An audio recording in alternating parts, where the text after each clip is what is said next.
आवाज विशेष कार्यक्रम में आपका स्वागत है। आवाज विशेष में आज आपसे भेंट करवा रहे हैं डॉक्टर दिनेश कुमार कटारिया जी से। आपको बताएं कि एक जाने माने मानस शास्त्र के प्रोफेसर हैं और विशेष बात यह है कि मानस शास्त्र को एक व्यक्तिगत तौर पर और सामाजिक तौर पर दोनों तौर पर देखना बहुत जरूरी होता है, क्योंकि ये अगर व्यक्तिगत तौर पर बिगड़ता है तो समाज का स्वास्थ्य खराब हो जाता है और सामाजिक तौर पर बिगड़ता है तो हर एक व्यक्ति का स्वास्थ्य खराब हो जाता है।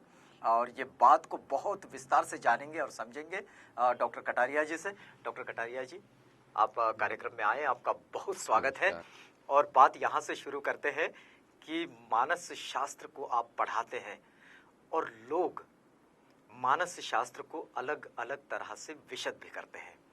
हम आपसे पहले यहाँ से शुरुआत करते हैं कि मानस शास्त्र को समझे कैसे, या फिर मानसिकता इस चीज को कैसे समझे। जहाँ तक सबसे पहले अगर हम शुरुआत करें तो ये समझना होगा कि असामान्य क्या है, क्योंकि हम लोग डीलिंग करते हैं वो हम मानसिक रोग से डील करते हैं। तो असामान्य में मोटे तौर पे होता ही है कि या तो आपका सामाजिक जो डेविएशन है फ्रॉम द सोशल सिस्टम हो गया है, मतलब जहाँ हम लोग रहते हैं। हाँ, जो हमारा जो सामाजिकता है हम उससे परे चले गए हैं। एक तो ये है। दूसरे ये है कि डिसफंक्शनल हो गए हैं, कि मतलब हम वो जो अपेक्षाकृत हमसे कार्य जो समाज उम्मीद करता है या परिवार उम्मीद करता है वो उसमें हम खरा नहीं उतर रहे हैं, जो कि हमारे से अपेक्षाएं हैं। जी जी। और तीसरा ये है कि उसकी वजह से हमें डिस्ट्रेस रहता है। डिस्ट्रेस मीन्स कि हमें कोई ना कोई परेशानी रहती है, हम हमेशा चिंता में ग्रस्त रहते हैं या खोए रहते हैं या वो नहीं कर पा रहे हैं, जो कि एक आम जो रोज़मर्रा की ज़िंदगी है उसमें उससे भी हमें परेशानियां होने लगती हैं। और अगर एक और समझे तो उसमें एक ये रहता है कि असामान्यता में कि या तो डेंजरनेस भी है। डेंजरनेस में क्या है कि या तो आप स्वयं के लिए खतरा है या दूसरे के लिए खतरा है, या तो आप स्वयं को नुकसान पहुंचा सकते हैं या समाज के या परिवार के किसी अन्य व्यक्ति को नुकसान पहुंचा सकते हैं। तो मोटे तौर पे ये असामान्यता के वो हैं, और अगर हम इसके विपरीत जाएंगे तो वो सामान्य है। तो क्या इसको हम मानसिक अस्वस्थता का लक्षण माने? अगर मानसिक अस्वस्थ ये हम जो मैंने बताया है नहीं, जिसे आप असामान्य कह रहे हैं, क्या ये मानसिक अस्वस्थता होती है या फिर ये स्वभाव गुणों से जुड़ी हुई बात है? ये जो आप कह रहे हैं इसका समावेश है। अच्छा। समावेश का मतलब ये हुआ कि जिस संदर्भ में मैं बात कहना चाह रहा हूँ, हाँ। कि मान लीजिए कि किसी का मन थोड़ा सा खराब है जी, और वो ज़्यादा अच्छा नहीं है, उसके बावजूद भी अगर वो महिला या पुरुष अपने घर का काम या ऑफिस का काम सही कर पा रहा है, अपने दोस्तों से या किसी और से सब ठीक ठाक मिल पा रहा है, अपने कार्यस्थल पे या जहाँ पे वो नौकरी करता है या करती है वो सही कर पा रहे हैं, मतलब अगर उसका व्यक्तिगत जीवन बाधित नहीं हो रहा है, उसका पारिवारिक जीवन बाधित नहीं हो रहा है, उसका सामाजिक जीवन बाधित नहीं हो रहा है उस परेशानी से, तो इसका मतलब मोटे तौर पे उसको एबनॉर्मलिटी या असामान्यता नहीं है हमारे। जबकि उसकी एक्टिविटीज एबनॉर्मल हो सकती है उसके व्यक्तिगत लेवल पर। हाँ, तो हम जब ये कहना चाहेंगे कि वो असामान्य हो गया है या उसे सहायता की जरूरत है, तो उसके लिए मोटा मोटा सा ये देखना जरूरी हो जाता है कि उस जो भी परेशानी चल रही है उसको हम जो भी नाम देंगे, जो हम बाद में शायद उसके बारे में बातचीत कर पाएंगे, कि हम जो भी उसको नाम देंगे उसकी वजह से उसके व्यक्तिगत जीवन में, उसके पारिवारिक जीवन में और उसके सामाजिक जीवन में कहीं ना कहीं बाध्यता या रुकावट या परेशानी आनी चाहिए। ये इससे हम मोटे तौर पे कहेंगे कि एबनॉर्मलिटी हो गई है। अच्छा, मतलब मानसिक रोग का कोई प्रादुर्भाव होने की संभावना बनती है। हो गई है। अच्छा, हो गई है। अच्छा, एक बात बताइए डॉक्टर साहब कि एक तो आप तो प्रोफेसर भी कर रहे हैं, आप हॉस्पिटल में पेशेंट्स भी देखते होंगे और इतने बरसों में आपके पास कई तरह के पेशेंट आए होंगे। आपने अमूमन क्या देखा है इसमें कि लोग वास्तव में बीमार हो जाते हैं मानसिक रूप से, या फिर ये हमारे जो कोई आसपास की परिस्थितियां होती है इसके कारण उनमें वैसे प्रभाव देखने को मिलते हैं? अगर इसको जिस तरीके से आप पूछ रहे हैं इसका अगर जवाब दिया जाए तो मोटे तौर पे इसको 3 बातों से समझाया जा सकता है जी, कैसे? कि कारण है या तो बायोलॉजिकल है या क्या? साइकोलॉजिकल है या सोशल है। बायोलॉजिकल मीन्स या तो वो जैविक हैं हम्म। या तो किसी में है, किसी के परिवार में कोई रोग चल रहा है या किसी अमुक को, दादा को या दादी को या मामा को या किसी को था, तो वो वंशानुगत है, वो पीढ़ी दर पीढ़ी वो कहीं ना कहीं वो प्रवेश करता चला जाता है। यदि परिवार में किसी को मानसिक रोग हो तो उसके बच्चों में मानसिक रोग होने की संभावना ज़्यादा रहती है। मैं ये नहीं कह रहा हूँ कि होना ही 100% ऐसा ही होगा। जी, जी। इसको ऐसे भी समझा सकता हूँ कि यदि कोई आदमी नशे में है तो उसके एक्सीडेंट होने की संभावना ज़्यादा है, लेकिन ये जरूरी नहीं है कि उसका एक्सीडेंट होगा ही। तो एक तो ये बायोलॉजिकल रीजन जी है। हाँ, जी हाँ। दूसरा साइकोलॉजिकल है, या जिसको मनोवैज्ञानिक भी बोल सकते हैं। साइकोलॉजिकल रीजन है कि कहीं ना कहीं उनकी वजह से, जैसे मान लीजिए कि बचपन में माता की मृत्यु हो जाना, असहाय होना, पिता का अधिक क्रूर होना, या इस तरीके के से कोई, या उसके जो जब वो बच्चा बड़ा हो रहा था, या किसी और साइकोलॉजिकल रीजन की वजह से इस तरह के असामान्यताएं या कोई परेशानी हो सकती हैं। जी, जी। तीसरा जो कारण है वो मैंने सोशल बोला है, मतलब सामाजिक कोई कारण हो सकते हैं।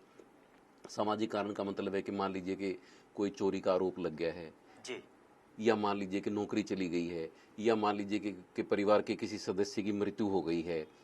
तो इस तरीके से वो भी, ये तीनों जो हैं, जो बायोलॉजिकल, साइकोलॉजिकल और सोशल, ये तीनों जो हैं वो आपके मानसिक दशा पे मतलब प्रभाव जो डालते कोई हैं। अपमानित महसूस कर ले अपने आप को, हाँ, तो ऐसा हो सकता ऐसा है। हो सकता है।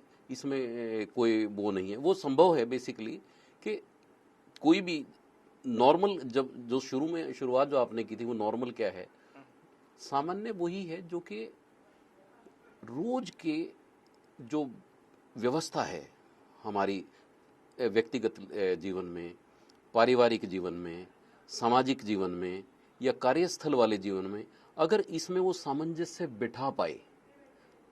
मान लीजिए कि आप जा रहे हैं, रेड लाइट हो गई, आपको रुकना पड़ा, और वहाँ पे आप झुंझला गए, गालियाँ देने लग गए, या वो मतलब अपने परिवार वालों को कुछ करने लग गए, तो ये सामान्य नहीं है। तो जो विकट परिस्थितियों में, जीवन के विकट परिस्थितियों में या किसी में भी जो सामंजस्य बिठा पाए, वो सामान्य है। अच्छा, मतलब जो हर परिस्थिति में अपने आप को एडजस्ट कर ले, अपने आप को रख ले, मोटे तौर पर, है ना, उसका प्रतिसाद करें, प्रतिक्रियाएं ना दे। नहीं, प्रतिक्रिया बेशक दें, लेकिन वो स्वाभाविक एक्सेप्टेबल हो, जो कि हाँ। सामाजिक संरचना के दायरे के भीतर रहें, दायरे में हो, उसके भीतर हो, तो ये माना जाएगा कि वो सामान्य है। मोटे तौर पे सामान्य है। आपका तो एक बड़ा अनुभव रहा होगा। एक बात समझाइए, लोग ये समझ नहीं पाते हैं, लोगों का पागल हो जाना और जो उनके धार्मिक क्रियाकलाप होते हैं उसमें बहुत गहराई में खो जाना, इन दो चीजों में कितना अंतर होता है? क्या दोनों एक ही चीजें हो सकती है? लोगों का, आपने पूछा कि या तो धार्मिकता में अधिक चले जाना, लोग अधिकतर पागल हो जाते हैं और कहते हैं, तो सीधे सीधे डिफाइन होते हैं, पहचाने जाते हैं, उन्हें हम चिन्हित कर सकते हैं कि ये आदमी पागल है, क्योंकि पत्थर उछालने लगता है, गालियां देने लगता है, उसकी हरकत को देखकर लोग कहते हैं कि ये पागल है। और कुछ ऐसे भी होते हैं कि जो अपने धार्मिक आचरण में, धार्मिक क्रियाकलापों में वो इस तरह से खो जाते हैं कि उनके लिए भी लोग कहते हैं कि ये पागल हो गया है, और दोनों के लिए शब्द एक ही इस्तेमाल होता है। आपको क्या लगता है कि आपके ऑब्जर्वेशन में? इसका हम पहले भी साथ के साथ मोटा मोटा इसके बारे में बात ये आ रही है जी कि अगर हम इसको ये देखें कि पागल किसे कहेंगे, या साइकोसिस, मेरा जैसा कि आप पूछना चाह रहे हैं, मुझे ऐसे लग रहा है कि आपका इशारा जो है वो साइकोसिस की तरफ है। यस, बिल्कुल, जो आपका सब्जेक्ट है, क्योंकि आपके ऑब्जर्वेशन में ये केसेस बहुत ज्यादा आते होंगे। तो साइकोसिस का अगर मैं इस तरह के उसमें संदर्भ में मैं कैसे समझा पाऊंगा, मैं कोशिश कर रहा हूँ। जी। साइकोसिस का मोटा मोटा सा मतलब ये है कि या तो उसमें डिल्यूजन्स हैं, या हेलुसिनेशंस हैं, या कोई बहुत ही अधिक असामान्य व्यवहार है। तीन चीजें होती हैं। अब उसमें ये समझना पड़ेगा कि डिल्यूजन क्या है। डिल्यूजन में आपकी कोई एक फिक्स सोच होती है जो कि किसी ऐसे तथ्यों पर आधारित होती है जो कि सही नहीं है, और वो बिल्कुल पक्की होती है, वो झूठी होती है। अगर उसको कोई समझाए, उस सोच से अगर कोई कहे कि ये गलत है, तो वो आदमी मानेगा नहीं, और जो जो इस तरह की असामाजिक या जो इस तरह की गलत सोच वाली जो वो है, वो उसकी सोसाइटी या कम्युनिटी भी उसको ऐसा नहीं मानती है। जैसे मैं मान लीजिए कि एक उदाहरण देने की कोशिश करता हूँ जी जी।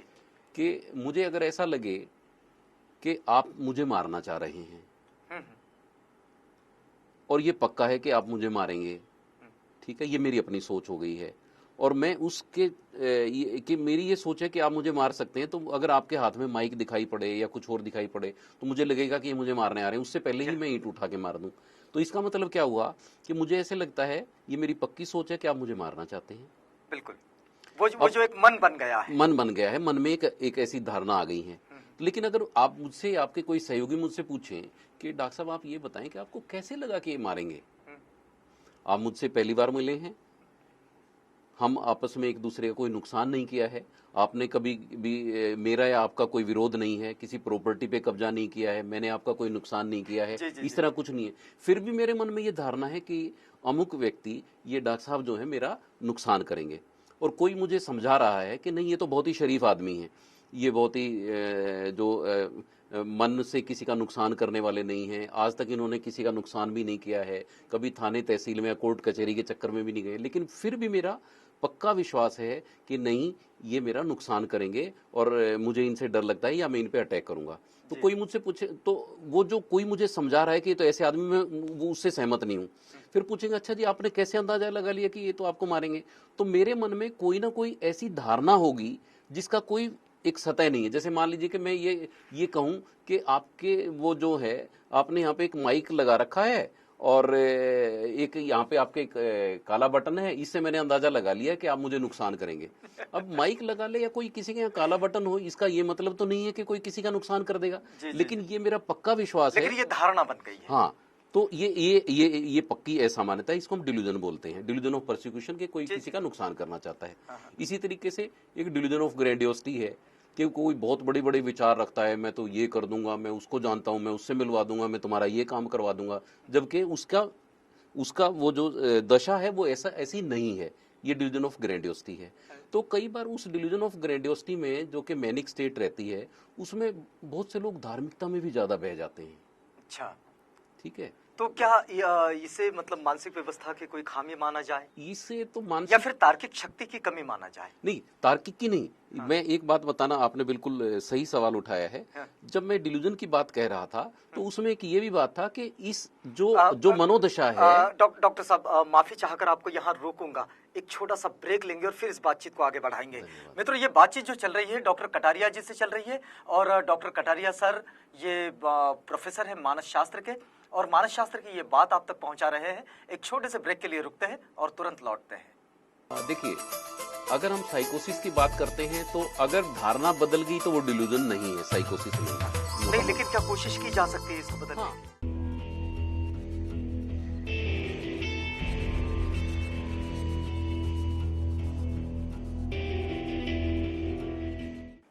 आवाज विशेष कार्यक्रम में पुनः एक बार आपका स्वागत है। इस समय हम लोग आवाज विशेष में आपसे भेंट करवा रहे हैं डॉक्टर दिनेश कुमार कटारिया जी से। डॉक्टर दिनेश कुमार जी मानस शास्त्र के प्रोफेसर हैं और इस वक्त आपके साथ इस विषय को बांटने की कोशिश कर रहे हैं, जो अपने आप में बड़ा ही संवेदनशील तो है ही, लेकिन बड़ा गहन होता है और जिसे समझना हर एक व्यक्ति के लिए बड़ा जरूरी होता है। अगर ये ना समझे तो ये सबका स्वास्थ्य बिगाड़ देता है। सर, आप इस बात पर हम लोग ब्रेक पर जाने से पहले थे कि हम इस बात को ठीक से समझे कि तार्किकता क्या होती है और मानसिकता क्या होती है। अगर मैं इसे मानसिक रोगों के अवधारणा में अगर इसको लूं तो हमने जो डिल्यूजन के बारे में पहले बात की थी, उसका एक अहम पहलू ये भी है कि उसके जो रोगी है उसमें अगर कोई धारणा बन गई है जो कि गलत है, पक्की सोच के साथ है और उसका कोई आधार नहीं है, तो जो आपने प्रश्न किया है उसमें यह भी है बात कि उसे किसी भी तार्किकता के द्वारा उस गलत सोच को हटाया नहीं जा सकता है। अगर तार्किकता से वो सोच हट गई तो वो डिल्यूजन या वो साइकोसिस नहीं है। जी जी। तो उसके लिए तो जरूरी बन पाता है कि मनोरोग विशेषज्ञ की सलाह लेनी ही पड़ेगी। अच्छा, क्या इसमें कितनी संभावना है कि इन लोगों के इस तरह की धारणाओं को बदला जा सकता है?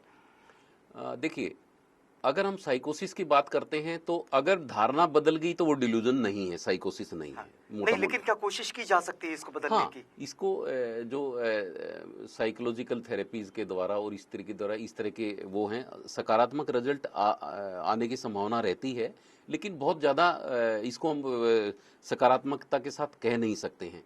जी लेकिन सवाल ये है कि अगर मान लीजिए किसी को साइकोसिस हो गया है, जी जिसमें इस तरह की धारणाएं आ गई हैं, तो अगर कोई पूछे सामान्य जन, तो उसका बहुत मोटा मोटा सा अगर किसी को समझाएं तो हम ये कह सकते हैं कि तीसरे हिस्से के लोग बेहतर हो जाते हैं दवाओं के साथ या उपचार के साथ। जी तीसरे हिस्से के लोग दवा लेने के उपरांत भी, निरंतर दवा लेने के उपरांत भी, कभी ठीक कभी खराब, लेकिन अपना सामान्य जीवन दवाइयों के साथ और परिवार के सहयोग के साथ गुजार सकते हैं। लेकिन बचे हुए तीसरे हिस्से के, मोटे तौर पे है इसमें, जी जी मतलब जी, दो चार बिल्कुल बिल्कुल। प्रतिशत का ऊपर जी हाँ, नीचे जी रह हाँ, जी सकता हाँ। है मोटे तौर पे, तो तीसरे हिस्से के लोग ठीक हो जाते हैं। तीसरे हिस्से के लोग उपचार के साथ साथ भी कभी ठीक कभी खराब, लेकिन परिवार का सहयोग रहे और दवाओं का सुचारू रूप से जारी रहना, तो वो जीवन गुजार सकते हैं। लेकिन तीसरे हिस्से के बचे हुए जो लोग हैं वो ठीक नहीं हो पाते हैं। अच्छा, मतलब वो सारा जीवन वैसे ही गुजार देते सारा हैं। जीवन नहीं, मतलब उनकी दशा बहुत अच्छी नहीं रहती है, जी। उनको उनमें सुधार आने की अच्छा, गुंजाइश बहुत ही एक कम हो एक जाती है। संभावना पर बात करेंगे डॉक्टर साहब।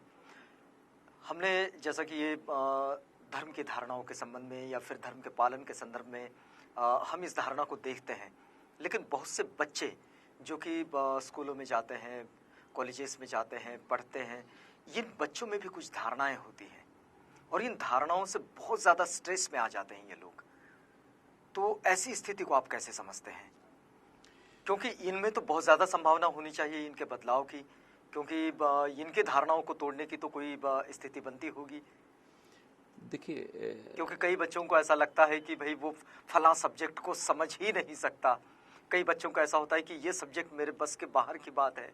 कुछ बच्चों को ऐसा लगता है कि नहीं, मैं ये नहीं लिख पाऊंगा, नहीं, मैं ये पर्चा नहीं लिख पाऊंगा।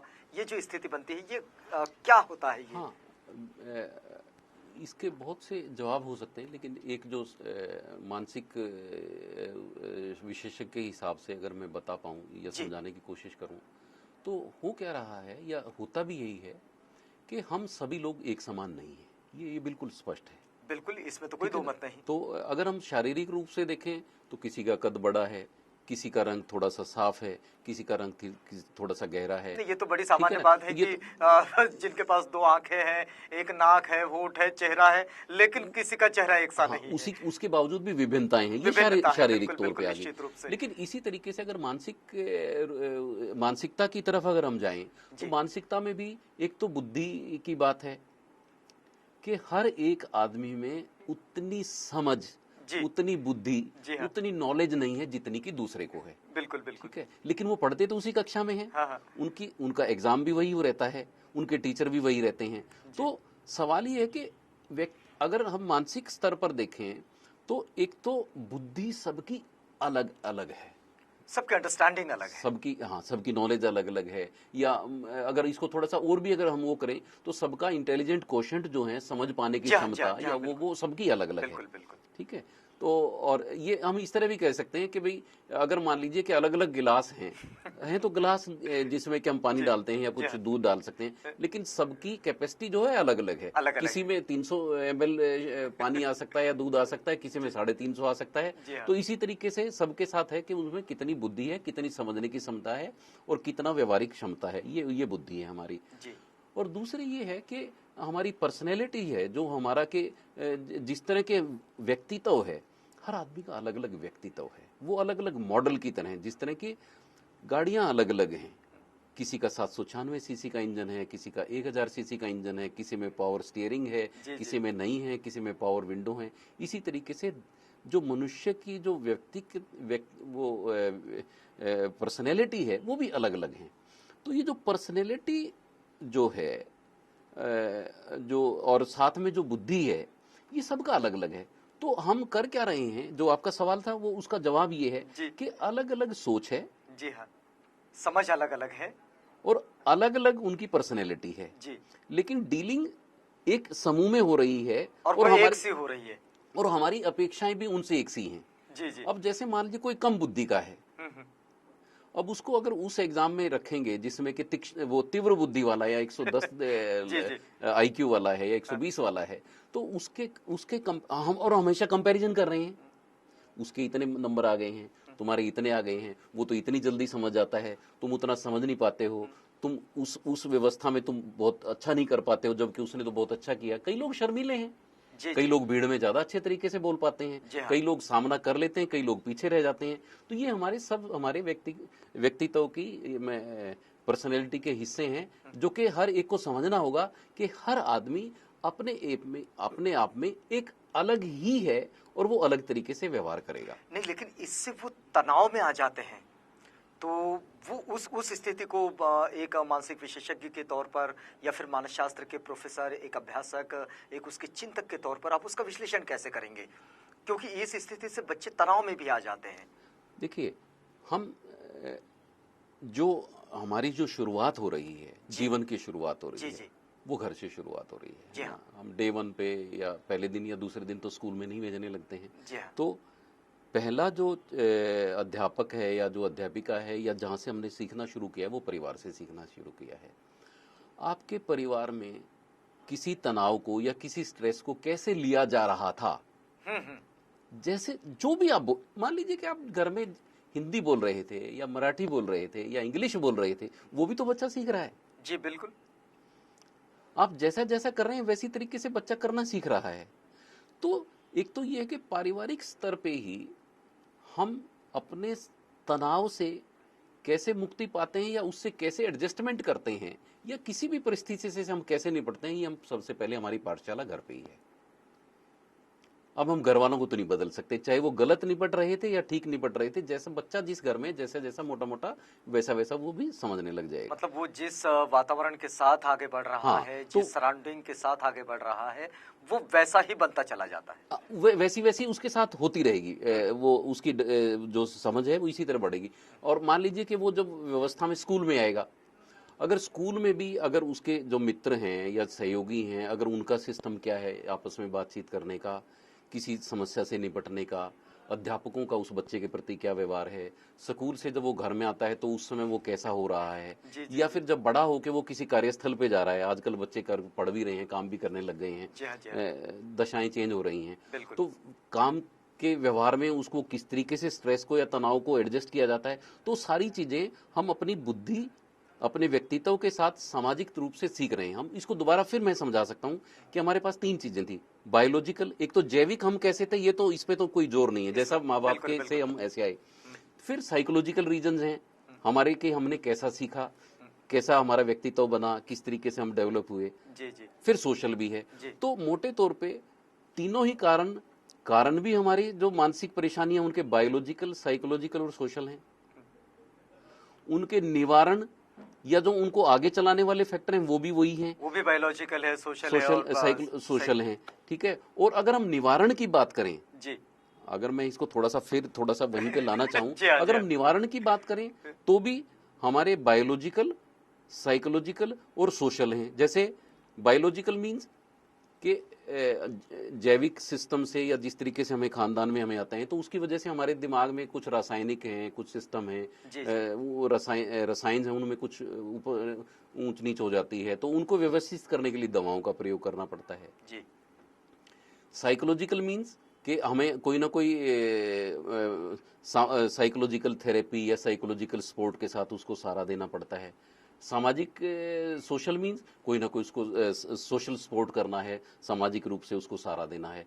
तो मैं मोटे तौर पे कह सकता हूं कि बायोलॉजिकल कि उसके कारण भी वही हैं, उसके बढ़ाने के तरीके भी वही हैं और उसके निवारण के भी उसके वही हैं। निवारण के भी वही तरीके वही हैं इस तरह। डॉक्टर साहब, एक बात और समझते हैं आपसे कि बहुत सारे लोगों की ये धारणा होती है कि अगरबत्ती लगाना ये उनका नित्य नेम होता है, और यदि इस नियम में कहीं खंड पड़ जाए कि अगरबत्ती आज नहीं लगा पाए तो सारा दिन उनका खराब हो गया।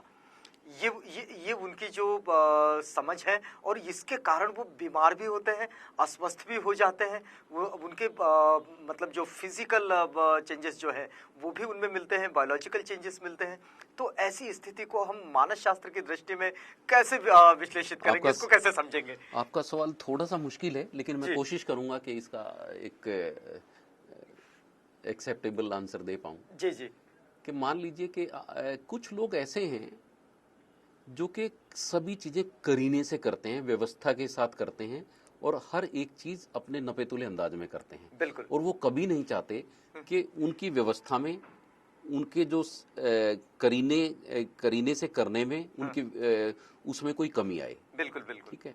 और अगर उस व्यवस्था में, उस निरंतरता में और उनकी सोच के साथ अगर उसमें कोई गड़बड़ होने लगती है तो उससे वो झुंझला जाते हैं, परेशान होते हैं, और वो जब तक उस व्यवस्था को ठीक ना कर पाए वो बेचैन रहते हैं। तो इस तरह का ये जो संदर्भ है वो ऑब्सेशन में ऐसा हो सकता है कि वो किसी भी एक पार्टिकुलर पद्धति के साथ या किसी भी एक सिस्टम के साथ वो करीने से रहना चाहते हैं, उसको जोड़ के साथ रखना चाहते हैं, व्यवस्था के साथ रहना चाहते हैं। लेकिन जैसे ही उस सिस्टम में अगर थोड़ी सी गड़बड़ होती है तो झुंझलाहट होती है, परेशान हो जाते हैं। अच्छा, और लेकिन डॉक्टर साहब, इसका वैज्ञानिक कारण क्या हो सकता है ऐसा होने के पीछे? या फिर ये कोई भौतिक बदलाव है? नहीं, क्योंकि मैं भौतिकता की बात मैं ज़्यादा इसलिए नहीं कर पाऊंगा क्योंकि मेरा जो विषय है वो साइकोलॉजिकल जी सिस्टम जी पे जी ज़्यादा आधारित है। जी जी तो मुझे ऐसे लगता है कि जैसे कि इस तरह की जो निरंतरता है, कठोरता है या नियमितता है, जी। वो इस तरह साइकोलॉजिकल रीजंस उसके ऐसे रहे हैं कि इस तरह का तो जैविकता भी है कि वो परिवार में भी रन कर सकती है। लेकिन मोटे तौर पे ऐसा देखा गया है कि यदि बचपन में जी लालन पालन अगर बहुत कठोरता से हुआ है, जी अब हमें ध्यान नहीं है कि उसकी उसकी जड़ें कहाँ हैं। जी फ्रॉयड के हिसाब से अगर कोई इस तरह की निरंतरता है, वो एक वो लगातारता है, और अगर उस सिस्टम में अगर आप छेड़छाड़ करते हैं तो वो उससे बाध्यता होती है, परेशानी होती है। तो वो कह रहे हैं कि इसका मतलब कि जब आप एक पार्टिकुलर स्टेज पे जब बड़े हो रहे थे और जबकि आपको स्वच्छता के बारे में जब सिखाया जाने लगा था, तो जब उस स्वच्छता के प्रति अगर अधिक कठोरता हुई है तो बाद में आपको ऑब्सेशन की तकलीफ होगी कि इस तरह की जो निरंतरता है उस वो, या जो आप रखना चाहते हैं साफ सफाई, या किसी चीज़ को करीने से रखना चाहते हैं, या जो आपका जो नियमित सिस्टम है अगर उसमें छूट होगी तो आप परेशान हो जाएंगे। तो इसके बायोलॉजिकल ये चीज ऐसे क्यों नहीं रखी गई? हाँ, तो वो अच्छा। वो अब ये भी विषय है कि इस तरह के जो लोग हैं जो रिजिडिटी के साथ रहना चाहते हैं, जी जी। सामान्य जीवन में तो आपके साथ सबके साथ वो रखना पड़ेगा हाँ हाँ। कि कभी आप जिंदगी में बहुत सारी चीजें आती रहती जी हैं। हाँ, बिल्कुल। तो जो इस तरह के रिजिड लोग हैं या जो इस तरह की मनोविज्ञानिता के साथ हैं, तो उनको उनके लिए पार्टिकुलर प्रोफेशन होने चाहिए। जैसे वो मिलिट्री में अच्छे रहेंगे क्योंकि अच्छा। वहां पे निरंतरता है ना, जी एक जी जी। इसी तरीके से करना है। इसी तरीके से हम ये देख पाते हैं कि उसकी मानसिकता को देख के कि कौन आदमी किस प्रोफेशन में अच्छा रहेगा, किस में सफल रहेगा, किस में अच्छा नहीं कर पाएगा। तो ये इसका भी एक वो कारण रहता है। अच्छा, एक हमारा वक्त जा रहा है डॉक्टर साहब।